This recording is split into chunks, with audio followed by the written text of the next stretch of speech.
Aconteceu na Casa Espírita Immanuel Cristiniano, pelo Espírito Nora. Capítulo 6. Intervenção superior. O perseguidor, porém, continuava implacável. Após ter lançado a discórdia na equipe da fluidoterapia, continuava a se preparar para o envolvimento dos grupos mediúnicos propriamente ditos. Agora, os médiuns ostensivos aqui seriam experimentados. Os invasores das sombras julgavam-se livres dos protetores espirituais. Sentiam-se fortalecidos no desejo de dominar o centro espírita, por permanecerem imantados aos trabalhadores que ofereciam brechas neste ou naquele campo. Entretanto, quando se preparavam para invadir um grupo de desobsessão, foram fortemente barrados por alguns espíritos bons, impedindo-lhes o acesso na reunião de orientação e libertação espiritual. Júlio César não se continha. Esbravejava lançando palavras ofensivas ao grupo, além de fluidos nocivos que eram neutralizados pela atuação positiva dos benfeitores espirituais. O agrupamento dedicado à desobsessão era composto de pessoas graves e idealistas, o que naturalmente lhes garantia o amparo, livrando-os dos adversários perturbadores das tarefas. Enquanto o malfeitor protestava, os amigos espirituais aguardavam em silêncio que o irmão perturbado fosse vencido pelo cansaço. Ainda não era o momento de dialogar com o terrível perseguidor. As entidades amigas aguardavam a hora adequada para a intervenção junto ao agente da destruição.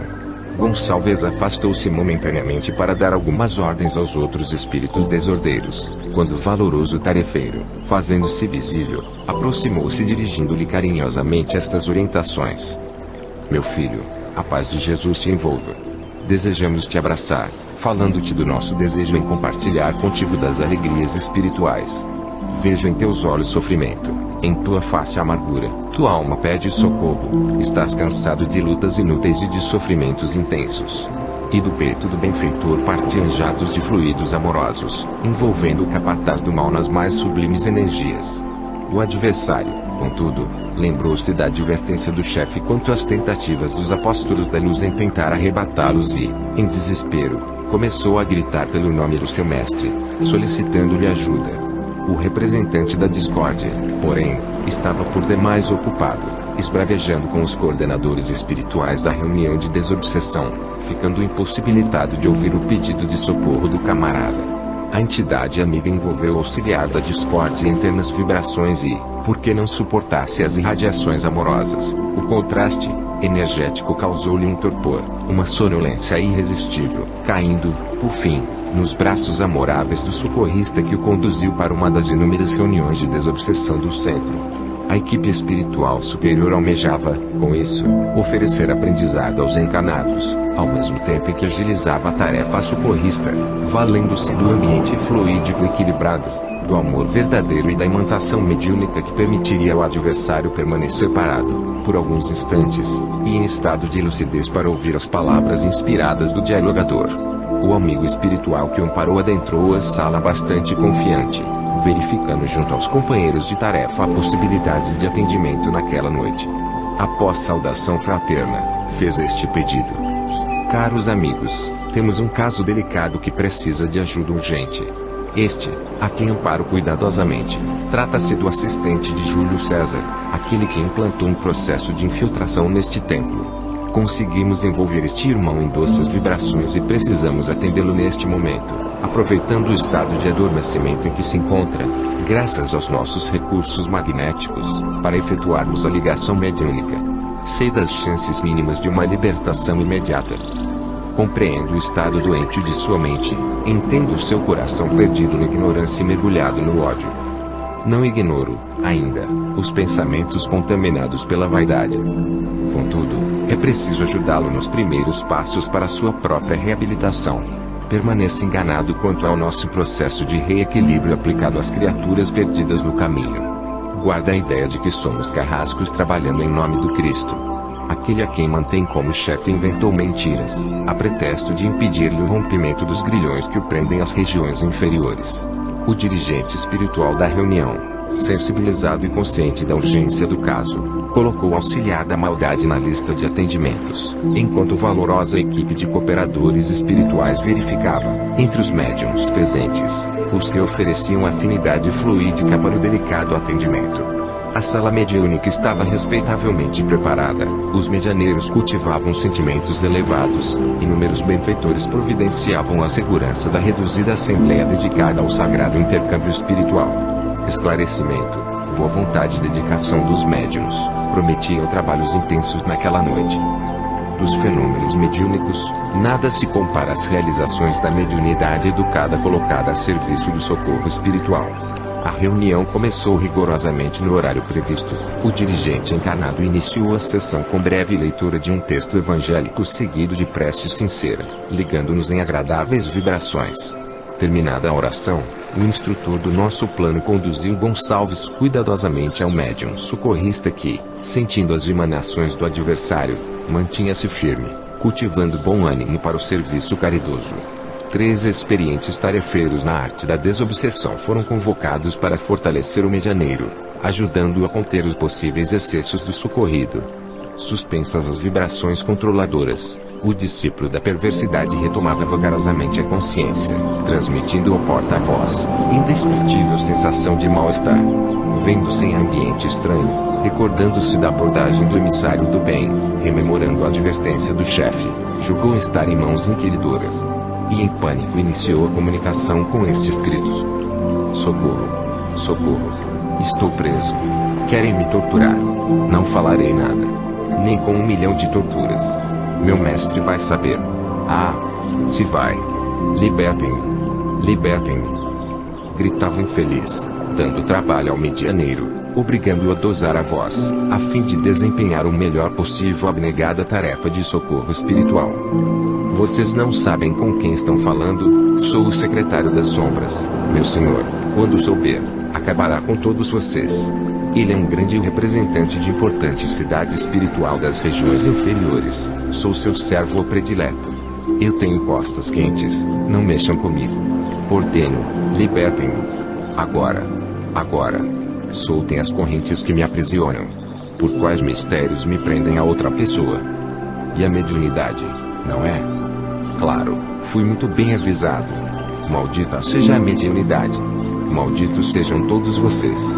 Malditos.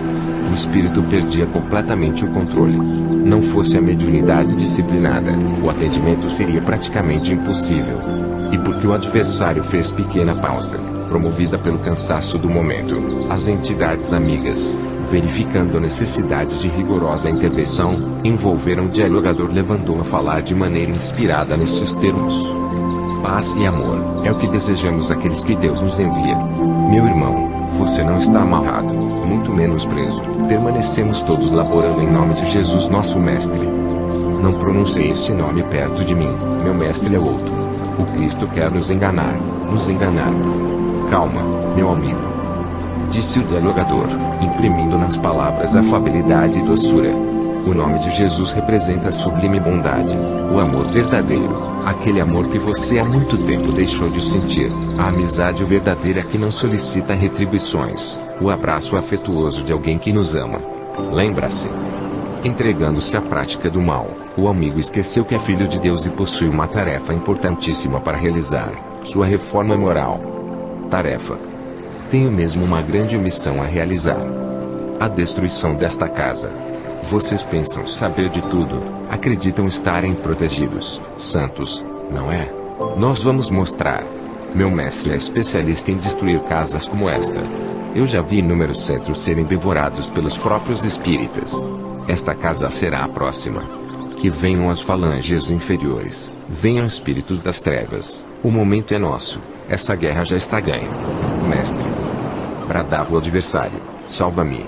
Senhor das sombras, socorrei-me agora.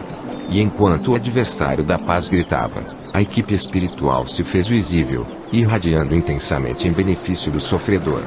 Entidade respeitável aproximou-se do esclarecedor, inspirando-lhe esta rogativa: Senhor Jesus, eis que te pedimos com amor sincero.